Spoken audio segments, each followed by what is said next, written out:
नमस्कार दोस्तों, Java coding YouTube channel में आपका स्वागत है।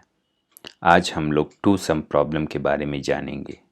टू सम प्रॉब्लम में आपको एक एरे ऑफ यूनिक इंटीजर्स दिया रहेगा और आपको उसमें से दो नंबर रिटर्न करने हैं जिनका सम एक दूसरे टारगेट नंबर के बराबर है। फॉर एग्ज़ाम्पल, अगर आपके पास एरे है 4, 6, 10, 3, 8 और टारगेट सम 11 है, तो आपके प्रोग्राम को रिटर्न करना होगा वो दो नंबर जिसको जोड़ के 11 होता है। जैसे इस केस में 3 और 8।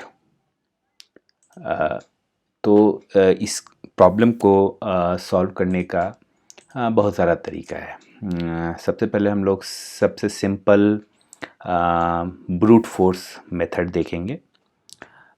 उसके बाद हम लोग एक दूसरा तरीका देखेंगे जिसमें हैशिंग टेक्निक का इस्तेमाल किया गया होगा।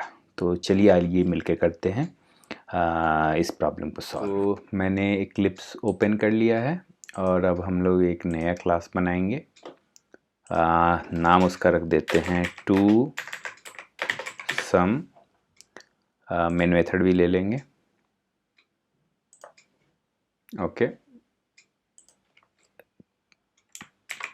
चलिए, तो ऑटो जनरेटेड स्टफ को डिलीट कर दिया मैंने।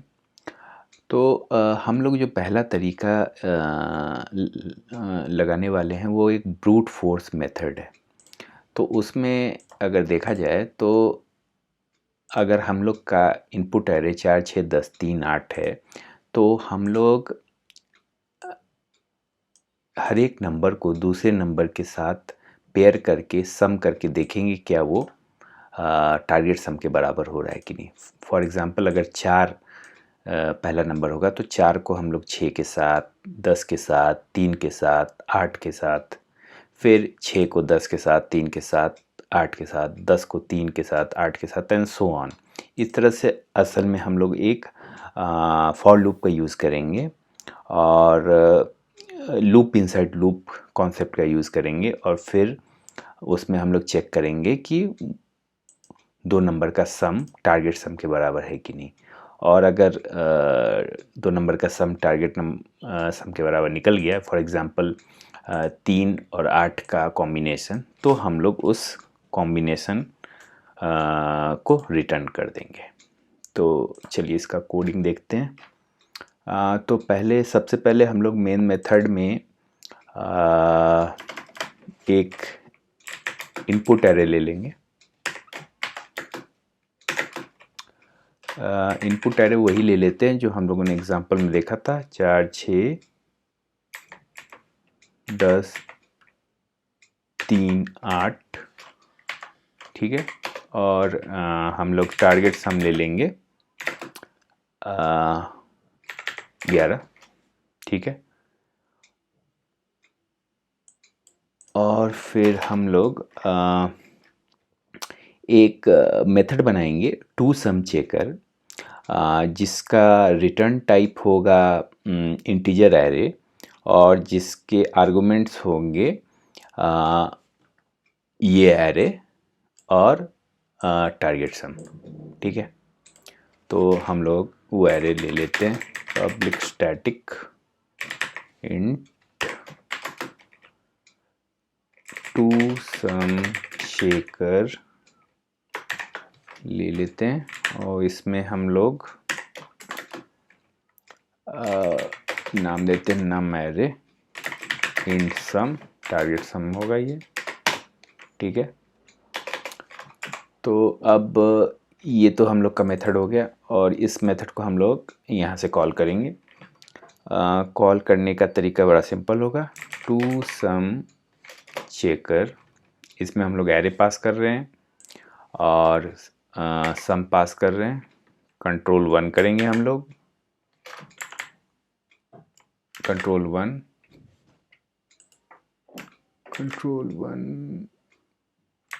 Okay, assign to a new local variable.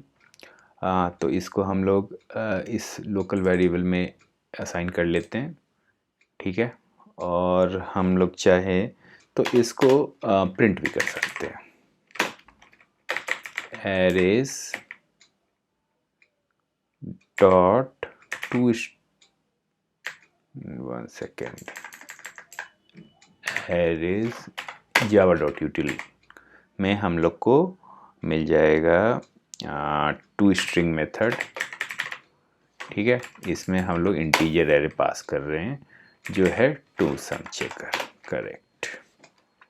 Okay, तो हम लोग यहाँ प्रिंट करके देख लेंगे कि आखिर हम लोग को वो एरे के वो दो कॉम्बिनेशन नंबर आ रहे हैं कि नहीं, जिसका ये सम 11 आ रहा है। ठीक है, चलिए अब हम लोग अपने टू सम चेकर मेथड में देखते हैं। ठीक है, ओके, तो सबसे पहले तो हम लोग एक लूप ले लेंगे, फॉर लूप बनाएंगे। Int i is equal to 0, i is less than num array dot length. ठीक है, आई प्लस प्लस। ओके, तो हम लोग इस पहले एरे को पूरा इटरेट करेंगे और जब 4 होगा 4 को हम लोग 6 के साथ कंबाइन करेंगे, फिर 4 को 10 के साथ, 4 को 3 के साथ, 4 को 8 के साथ। ओके, चलिए तो यहाँ पे हम लोग आते हैं। हाँ, तो इससे पहले एक हम लोग डिफरेंस करके एक इंटीजर बना लेंगे, वो मैं बताऊंगा उसका क्या फ़ायदा होगा। Int difference is equal to sum minus num array. Okay, तो जब i इजकल टू 0 है तो उस केस में नम एरे i का वैल्यू हो जाएगा 4। ठीक है, और सम तो अपना 11 है, तो हम लोग देखेंगे कि 11 माइनस 4 हो गया 7। ओके, तो डिफरेंस इस केस में हो जाएगा 7। ओके, तो आइए देखते हैं हम लोग कैसे इस डिफरेंस का यूज़ करके चेक करेंगे कि वो पेयर अवेलेबल है कि नहीं जिसका सम 11 है। Okay, int j loop inside loop करते हैं, j is less than num array dot length. Okay, j plus plus. ठीक है, तो j plus one, j is equal to i plus one हम लोग इसने लिया है क्योंकि ऑलरेडी 4 को 4 के साथ कंपेयर करने का कोई फ़ायदा नहीं। 4 को हम लोग नेक्स्ट नंबर के साथ कंपेयर करेंगे, यानी 6। अगर 6 का इटरेशन होगा तो 6 को हम लोग नेक्स्ट नंबर के साथ कंपेयर करेंगे, यानी 10। इसलिए हम लोगों ने j is equal to i plus one लिया है। ओके, ठीक है, अब हम लोग यहाँ सिंपली चेक कर सकते हैं नम एरे वैल्यू हो जाएगा इस केस में जे इजकल टू डिफरेंस। ओके, तो अगर हम लोग को वो डिफरेंस मिल जाता है, जैसे इस पहले केस में वो डिफरेंस है 7 मिल रहा है, नहीं मिल रहा है, तो ये कंडीशन फुलफ़िल नहीं होगा। अगर कंडीशन फुलफ़िल होगा तो हम लोग वो दोनों वैल्यू को रिटर्न कर देंगे। तो देखिए कैसे, इस फॉर्म में एक एरे के फॉर्म में रिटर्न कर देंगे और उसमें हम लोग दोनों वैल्यू ले लेंगे, नम एरे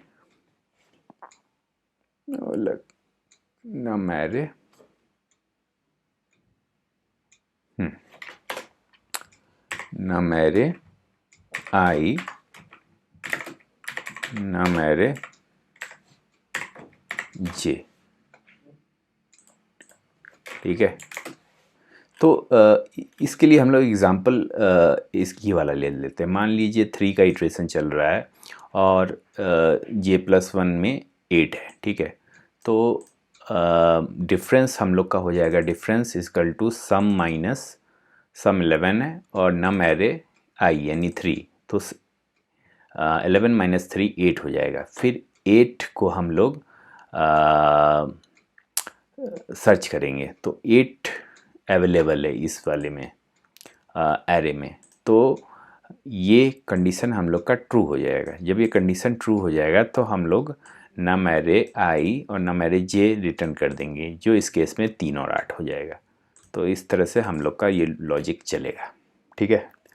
और अगर ये सब कुछ नहीं होता है तो अंत में हम लोग रिटर्न नल कर देते हैं, ठीक है। चलिए इसको सेव कर लेते हैं। अब एक बार देख लेते हैं। सबसे तो पहले इसको फॉर्मेट कर लेते हैं ताकि अच्छे से दिखे। तो हम लोगों ने जस्ट एक मेथड बनाया है टू सम चेकर, जिसमें इनपुट आर्गुमेंट्स है हम लोग के नम एरे और सम, टारगेट सम भी इसको बोल सकते हैं, और रिटर्न टाइप है इंटीजर एरे। तो रिटर्न हम लोग असल में वो दो नंबर कर रहे हैं जिसका सम उस टारगेट सम के बराबर है, ठीक है। तो इस केस में हम लोग रिटर्न कर रहे हैं नम एरे आई और नम एरे जे, ठीक है, जब ये वैल्यूज़ बराबर हो जाए। ओके, तो अब हम लोग इसको रन करके देखेंगे।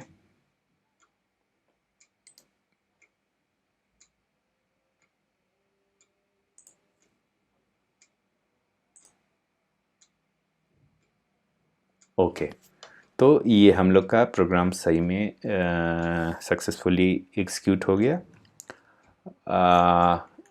अगर हम लोग इसको चेंज कर देते हैं, मान लीजिए 11 की जगह हम लोग 12 दे देते हैं, 12 हम लोग के पास नहीं है, ठीक है।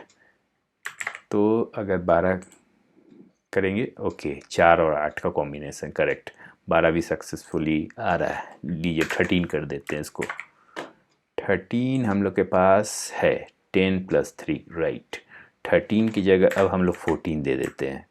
14 भी है, 14 भी है, 4 और 10। अगर हम लोग 15 देते हैं, 15 हम लोग के पास नहीं है, तो इस केस में हम लोग का आंसर आना चाहिए नल, बिल्कुल सही। तो हम लोग का ये brute force method two sum check करने का सही से वर्क कर रहा है। तो आइए हम लोग देखते हैं कि टू सम प्रॉब्लम को हम लोग हैशिंग टेक्निक से कैसे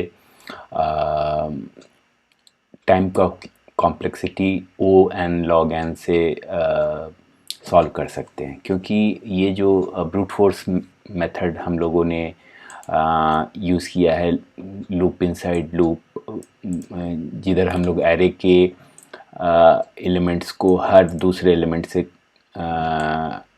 के साथ ऐड करके कंपेयर कर रहे हैं, तो वो मेथड में हम लोग का time complexity O N square आ रहा है। तो चलिए देखते हैं इसको हम लोग हैशिंग मैकेनिज्म से कैसे बेटर और ऑप्टिमल सॉल्यूशन दे सकते हैं। तो चलिए हम लोग एक दूसरा क्लास बना लेते हैं, उसका नाम रखते हैं two sum another. Main method ले लेंगे,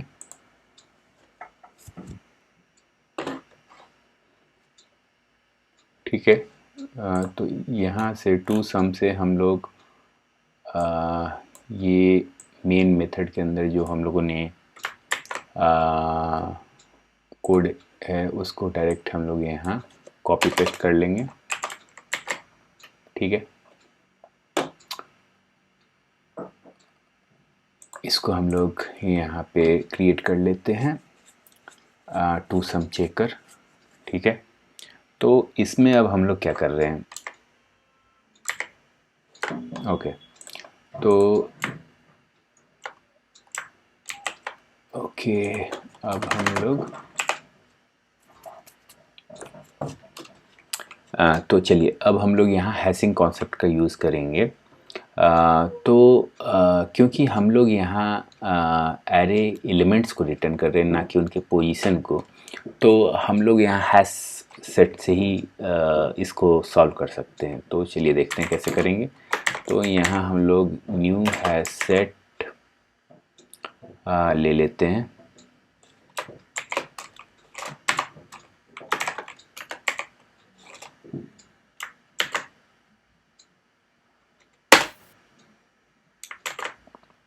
assign statements to a new local variable।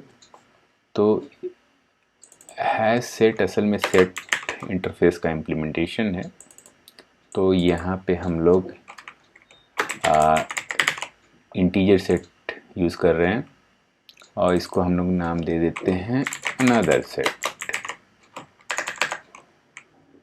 Okay, तो असल में ये एक सेट है, इसमें अभी कोई भी एलिमेंट नहीं है।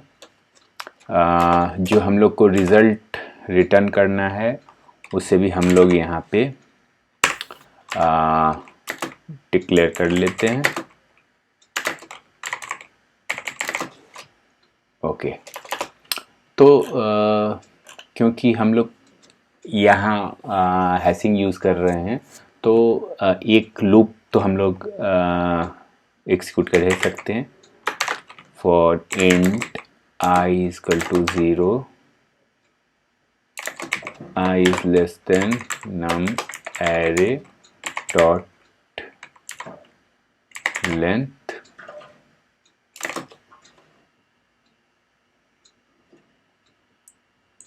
ओके, इस केस में num array नहीं है।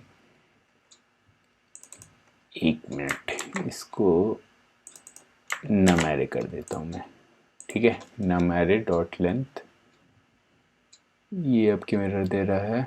ओके, रिटर्न मेथड के लिए।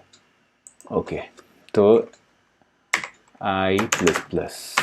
ओके, तो इसमें फिर से हम लोग वही कॉन्सेप्ट लेंगे,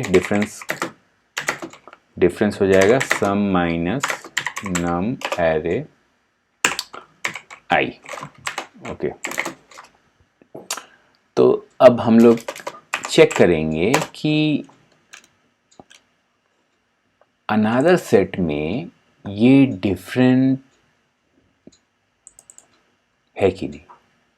लेकिन आप बोलिएगा कि अनदर सेट में ये डिफरेंस तो है ही नहीं क्योंकि ये तो एम्प्टी है, ठीक है। तो अगर नहीं होगा तब हम लोग क्या करेंगे, और अगर होगा तो हम लोग क्या करेंगे, चलिए चेक करते हैं। If another set dot contains difference, तो हम लोग क्या करेंगे, ओके,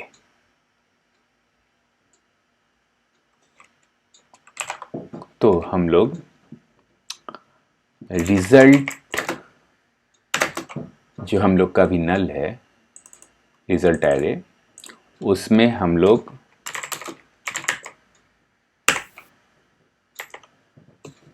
दो एलिमेंट ऐड करेंगे। रिजल्ट पहला element result 0 is equal to num array i, और रिजल्ट 1 में डिफरेंट, और ब्रेक कर जाएंगे प्रोग्राम से। चलिए, अगर ऐसा नहीं होता है तो हम लोग अनदर सेट में उस एलिमेंट को ऐड कर देंगे। बस कुछ नहीं करना है, सिंपल लॉजिक है, और रिटर्न तो हमेशा रिजल्ट होगा, ठीक है। हो गया, कुछ नहीं करना है, सारा प्रोग्राम कंप्लीट हो चुका है। अब हम लोग देखते हैं ये कैसे वर्क करेगा। तो देखिए, हम लोग क्या कर रहे हैं कि पहले एक के बाद एक इसको इटरेट करते हैं। जैसे 4 से लूप शुरू हुआ, ठीक है, 4 के केस में डिफरेंस हो गया। ओके, तो इसको हम लोग कोई जो अवेलेबल है वो ले लेते हैं। मान लीजिए 11 क्यों, हाँ 11 ही लेते हैं। लास्ट टाइम भी हम लोगों ने 11 ही लिया था टारगेट सम, ठीक है। तो अब हम लोग पहला i इक्वल टू 0 का केस ले लेते हैं। तो i इक्वल टू 0 का केस होगा तो डिफरेंस इस केस में हो जाएगा सम, यानी 11 माइनस 4, यानी 7, ठीक है। तो यहाँ डिफरेंस हो गया हम लोग का 7, ठीक है। अब अनदर सेट में डिफरेंस है नहीं, तो 7 तो है नहीं, 7 नहीं है, तो हम लोग इस एल्स ब्लॉक में चले जाएंगे और अनदर सेट में ये वाला नंबर ऐड हो जाएगा। तो अनदर सेट में हम लोग के पास अब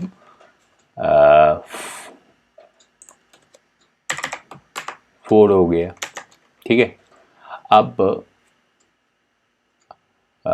लूप जब दोबारा एग्जीक्यूट होगा i=1 के लिए, तो 6 का केस ले लेते हैं। 6 के केस में डिफरेंस हो जाएगा हम लोग का 11 - 6 यानी 5।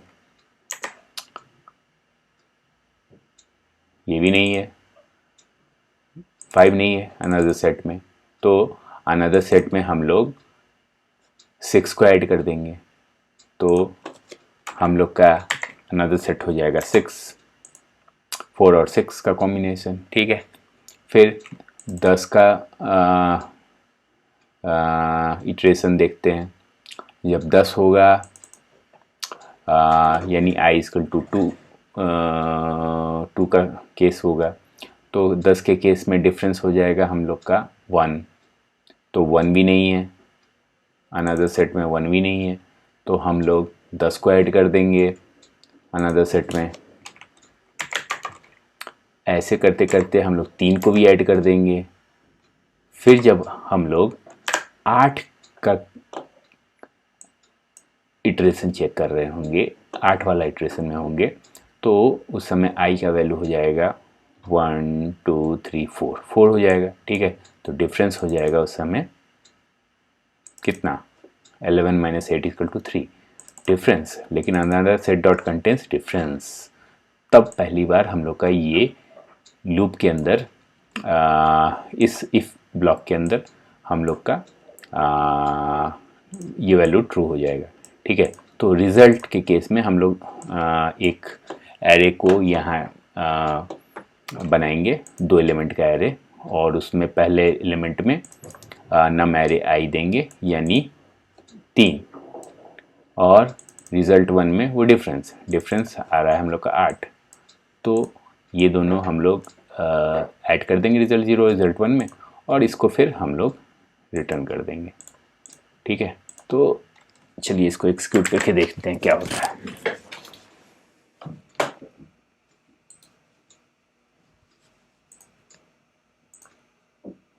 बिल्कुल सही, तो हम लोग का आउटपुट आ रहा है। चलिए अब बाकी सिनेरियो को टेस्ट करते हैं।